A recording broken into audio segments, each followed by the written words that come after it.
When I first started teaching large classes, I think I did it the way I'd seen it done before, and I had experienced myself, and it tended to be, students showed up saying, what are we talking about today? On the syllabus it says the knee. Okay, we're going to talk about the knee today, and it was quite didactic. It had a lot of words on the screen, a lot of writing out of notes, and not a lot of really engaged faces. I self-proclaimed a people person, and therefore I'm looking at their faces, and I wasn't very comfortable or fulfilled with the interaction that was going on.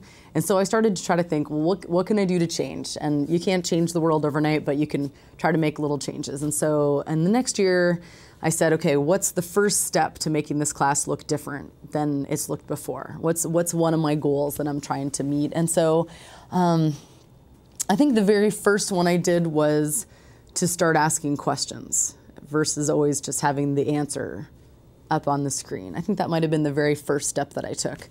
But what I learned from that is that sometimes students would look at me like, how would I know the answer to that question? Aren't you going to tell me the answer to that question? And so I realized, right, you can only ask so many questions when students aren't bringing things to the table.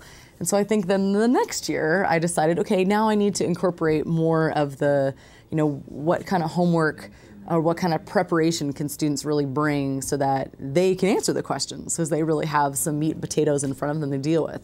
So I think it was sort of a slow transition from a time in which it was, again, much more of what I was used to seeing, which was just student expectation is to show up and take notes, and my job is to tell. We slowly moved over time to asking questions and then giving students the opportunity to be prepared for question asking and for interaction by building the assignments. And then I think over time we've just continued to move it a little bit further along, in that now, students began to tell me, hey, we feel like we understand in class, but then we get to the exam, we realize that it's a little different than the kinds of ways we were thinking about it. So then I started to embed the actual exam questions.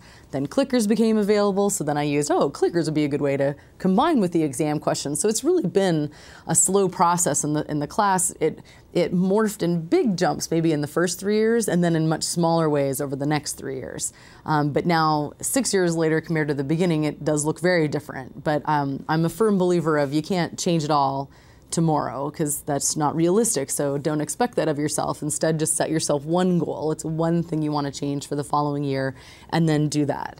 And then set yourself one more goal and make that change. And I think that allows for us to really to get where we want to get with our teaching, but in a way that's very reasonable and doable across the years.